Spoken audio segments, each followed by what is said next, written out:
What's good, you two? Welcome back to some more Doki Doki Literature Club. Kind of left it on a little cliffhanger as someone is entering the classroom right now. Who is it? Who's entering the classroom? Sorry, I'm super sorry. Oh, there you are. I didn't mean to be late. I hope you guys weren't worried or anything. Monica chose the club over her boyfriend after all. You're so strong-willed. Boyfriend? What on earth are you talking about? Never mind that. What held you up anyway? Well, my last period today was study hall. To be honest, I kinda just lost track of time. That makes no sense, though. You would have heard the bell ring at least. I must not have heard it since I was practicing piano. Piano? I wasn't aware you played music as well, Monica. I kinda just started recently. I've always wanted to learn the piano. That's so cool. You should play something for us, Monica. Maybe once I get a little bit better, I will. Yay! That sounds cool. I'd also look forward to it. And I won't let you down, soulless chimera. I didn't mean any pressure or anything. Don't worry. I've been practicing a whole lot recently, and I'd really love the chance to share once I'm ready. In that case, best of luck. Thanks. So I didn't miss anything, did I? No, not really. I chose to leave Sayori's mischievous escapade. I'm sure Natsuki will end up complaining to her anyway. Looks like everyone has settled down. Sayori somehow already finished her entire cookie. Yuri's back in her book and Natsuki disappeared into the closet. I thought we were going to share poems. It's not long before Natsuki comes up to me expectantly. Yeah, don't worry. I kept my promise. I pull the first volume of Parfait Girls out of the bag. Natsuki takes it from my hands and quickly turns it over, presumably checking for wrinkles. Hey, I'm not that careless. I handle manga all the time, you know. I just wanted to make sure. Can you blame me for being paranoid? I don't give people my manga every day, you know. It's true. I don't blame you. Well, anyway, let me put this one back. I'm gonna get the next one, okay?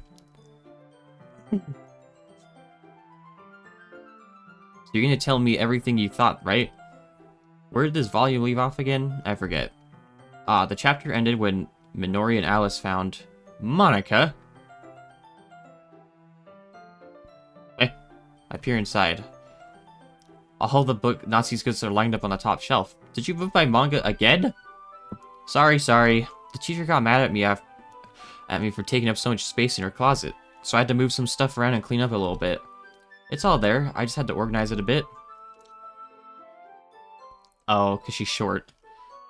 She makes a futile hop, trying to figure out how to reach her manga. Jeez, this is so inconvenient. I'm moving all these back down. There's plenty of room on these shelves, and besides, they're really pretty when they're all lined up. Why would you waste that on the top shelf? Natsuki, there's a stool on the wall there. If you want, I can reach up there and hand them to you. I could get them myself. You think I'm too short or something? I mean, I knew it! Well, you know what? Just watch me. I know what I'm doing. Reaches the top shelf. This will be enough for me to easily grab the books, but Natsuki's being stubborn as usual. The Hiya! Losing balance, Natsuki hops off the stool. Thankfully, she was able to stay on her feet. She holds the box triumphantly. There. Jeez, no need to prove yourself to me. There's no way you'll be able to get the bigger boxes like that. I can reach them, so I said I could do it. I don't want your help, okay? I'm gonna get a chair, so just hang on. Let's see. Bathroom chairs have been stacked attached. They're in the closet. It's a little dangerous since the chair swivels and rolls, but I've already learned my lesson, so I kept my mouth shut.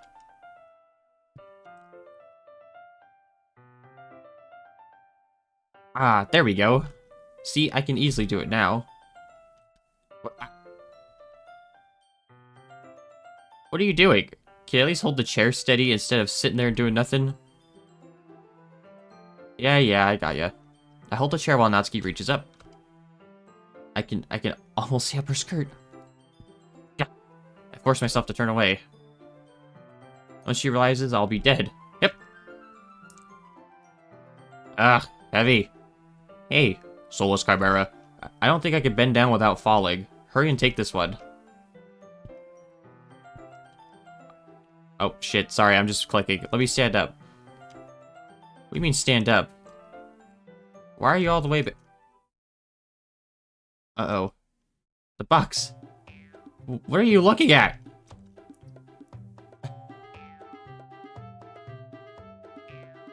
Just give you the box. You perv. You set me up. Go away. Get out. I'll do it myself.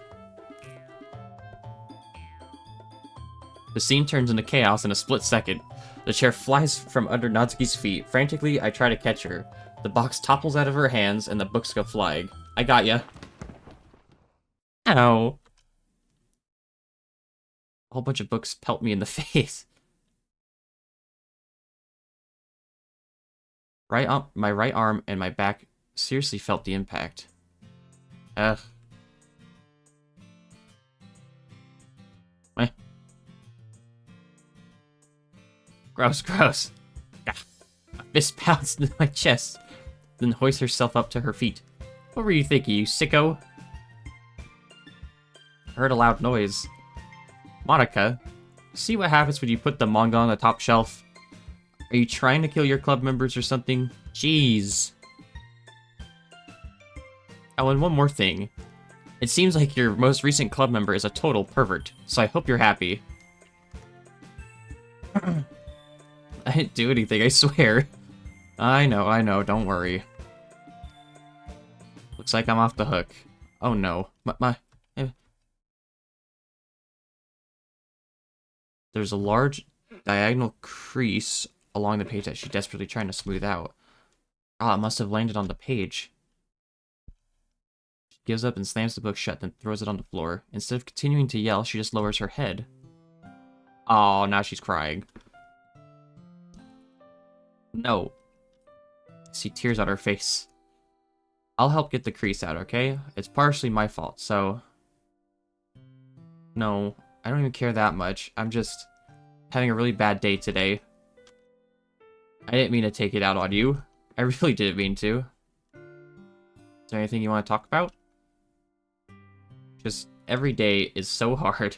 I just want to come to the club and... So I can only do what I know how to do. Alright. Well, I'll help clean this up, and I'll move the rest of your manga for you. We'll set this one aside. This will help cheer you up a bit, right? We can get started on it once I'm done here. You're really nice to me, huh? Well, I'm just treating you like a friend, you know?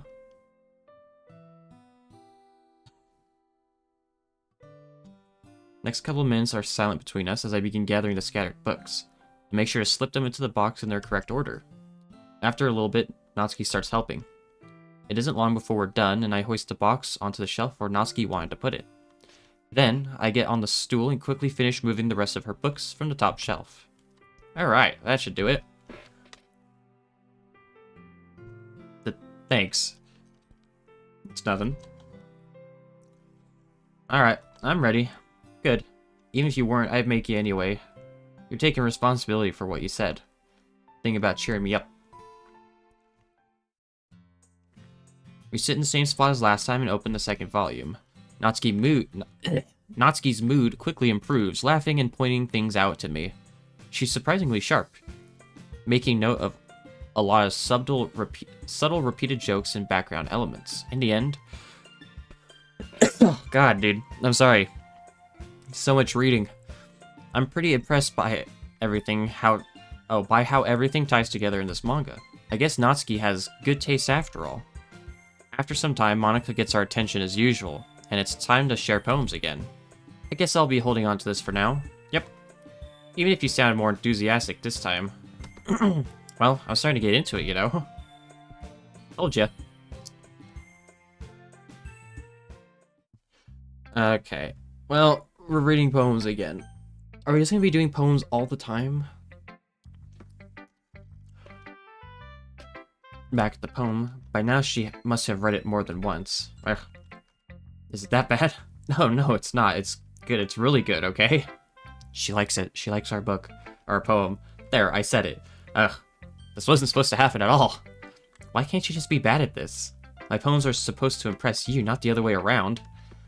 You're trying to impress me? Obviously. You think I'd let you enjoy Yuri's writing more than mine? Give me a break. In that case, what's the problem with me trying to impress you?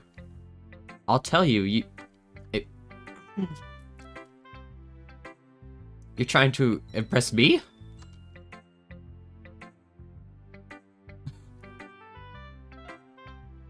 I have to use the bathroom. Hey, soulless chimera. Did you do something to Natsuki? I saw her rush out like that. You didn't do anything terrible, did you?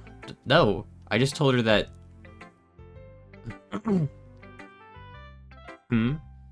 Monica sees the poem lying on the floor and swiftly picks it up.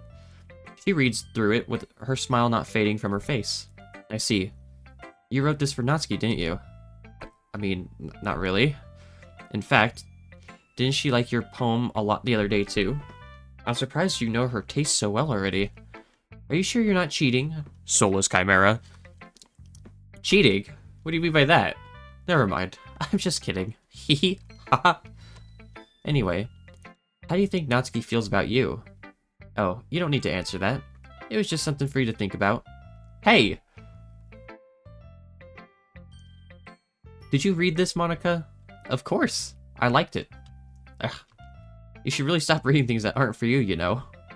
You have a bad habit of doing that. But Soulless Chimera wrote the poem, and we're supposed to share with everyone, right? She apparently forgot that my poem is technically for everyone to read. Okay, well, I think Soulless Chimera is done sharing this poem with everyone. It's not like anyone will want to read this anyway. In fact, I'm just gonna hold on to this. Why are you looking at me like that? Like what? Never mind. Natsuki, I'll give you the poem, but it's still not very fair to Sayori. She hasn't gotten to read it yet. So what? Well, I guess Soulless Chimera is right, Natsuki. It's not fair if you don't let everyone finish reading it. It's not like she's gonna like it, though. Anyway, read my poem now. And no, I won't let you keep it. This is my only copy. Alright, what do we got? Amy likes spiders. You know what I heard about Amy? Amy likes spiders. Icky, wriggly, hairy, ugly spiders. That's why I'm not friends with her. Amy has a cute singing voice. I heard her singing my favorite love song. Every time she sang the chorus, I think that's the word, my heart would pound to the rhythm of the words. But she likes spiders. That's why I'm not friends with her. One time, I hurt my leg real bad. Amy helped me up and took me to the nurse. I try not to let her touch me. She likes spiders, so her hands are probably gross. That's why I'm not friends with her. Amy has a lot of friends. I always see her talking to people. She probably talks about spiders. What if her friends start to like spiders too? That's why I'm not friends with her. It doesn't matter if she has other hobbies. It doesn't matter if she keeps it private. It doesn't matter if it doesn't hurt anyone. It's gross, she's gross, the world is better off without spider lovers, and I'm gonna tell everyone. Oh, really? Hold on, let me recollect myself here, Natsuki. Give me a moment to think. Okay. It's quite a bit longer than yesterday's. Yesterday's was way too short. I was just warming up. I hope you didn't think that was the best I could do. I thought I had to explain it. Sometimes you can explain complicated issues with much simpler analogies, and it helps people realize how stupid they're being. Like, anyone would agree that the subject of this poem is an ignorant jerk. Do you know people like that? Of course. It's how everyone thinks That does not matter. It can be about anything. I wrote it to be easy to relate to. Everyone has some kind of weird hobby or guilty pleasure. Something that you're afraid if people find out they'd make fun of you or think less of you. You know, I used to think that. Because I like anime and reading manga and shit like Pokemon, obviously. Right? And it's like, you know, in school, that's not something you would tell people, right? That's not like the first thing that would come out of your mouth. Like, you would try and ease them into it. That's why, like, my best friends now, like, we don't give a shit. We tell each other that, I mean, we basically know everything about each other too. So, like, you know, they know all my guilty pleasures. And I know most of theirs, right? But, you know, it's high school shit. Like, high school and middle school shit, you don't want to tell anybody everything right off the bat, because you don't know how they're going to think, right? But after high school, at that point, it's just like, who gives a fuck? Fuck what most people think. But, and besides, the whole thing about spiders, I used to like spiders a lot. I had a pet tarantula growing up. His name was Ringo. Unfortunately, he passed away because I didn't really know how to take care of tarantulas at all. I think this was when I was in middle school. Not here in Colorado. This is when I lived in California. But I don't think I would own one anymore. Just because, for one, if that thing got out, I would shit my pants all the time, okay? Wondering when he's gonna fucking strike from the shadows. I'm more like into reptiles. Like having a turtle would be fucking dope, or a python. What kind of pet? You know what? We'll do a question of the day. We haven't done those in forever. What kind of pet would you guys like to have? What's like your ideal pet? If you could have any kind of pet, what would it be? Just look forward to tomorrow too, okay? Alright, I will. Yeah, sorry, I'm not even paying attention to theirs. I'm just gonna keep going in the same order as last time.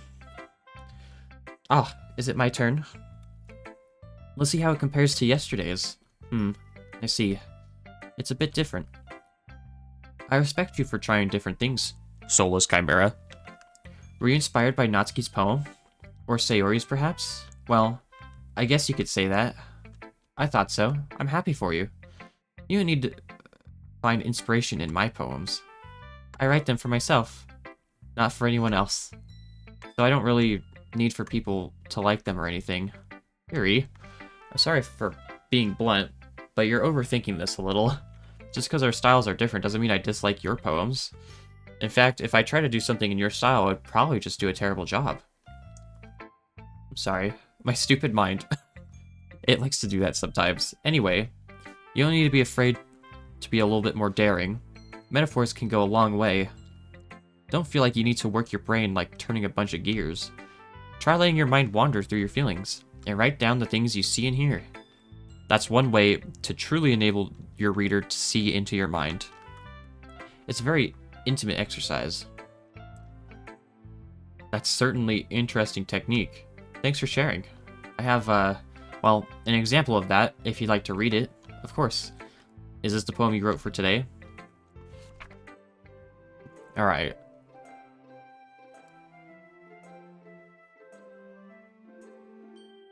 Sorry, I thought the dogs were barking. The raccoon. It happened in the dead of night while I was slicing bread for a guilty snack. My attention was caught by the scuttering of a raccoon outside my window. That was, I believe, the first time I noticed my strange tendencies as an unordinary human. I gave the raccoon a piece of bread, my subconscious well aware of the consequences, well aware that the raccoon that is fed will always come back for more. The enticing beauty of my cutting knife was the symptom. The bread, my hungry curiosity, the raccoon, an urge. The moon increments its increments? I don't know what that is. Its phase and reflects that much more light off of the cutting knife. That very same light that glistens in the eyes of my raccoon friend. I slice the bread, fresh and soft. The raccoon becomes excited. Or perhaps I'm merely projecting my emotions onto the newly satisfied animal. The raccoon has taken to following me. You could say that we've gotten quite used to each other. The raccoon becomes hungry more and more frequently, so my bread is always handy. Every time I brandish my cutting knife, the raccoon shows me his excitement. A rush of blood. Classic Pavlovian conditioning. I slice the bread. and I feed myself again. What? What the fuck was that? I was a little bit more daring with this one than yesterday's. I can see that. It's a lot more metaphorical. That's right. It's a bit closer to my preferred writing style, using the poem as a canvas and to express vivid imagery and conveying emotions through them. Yeah, if I take it at face value, then I can't even figure out what it's supposed to mean. Well, I think it's something that different people can relate to in their own way. I want to express the way it feels for me to indulge in my more unusual hobbies.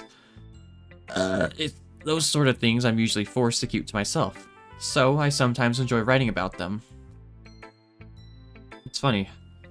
Didn't Natsuki also write something about that? About someone being ridiculed for a strange interest? Uh-oh. Wait a minute. She did, yeah. She was talking about how it doesn't matter what you're into as long as you're not hurting anybody. She's right. I mean, does she really feel that way? Yeah. Sounds like you two have that in common. Well, that's interesting. To me, she seemed like the kind of person who would make fun of my hobbies. I suppose it's my fault for judging, isn't it? Please don't tell her I said that. Well, thank you for sharing it with me. After all, if I hadn't learned to embrace my own weirdness, I would probably hate myself. I might be ranting a little bit now, but I'm glad that you're a good listener.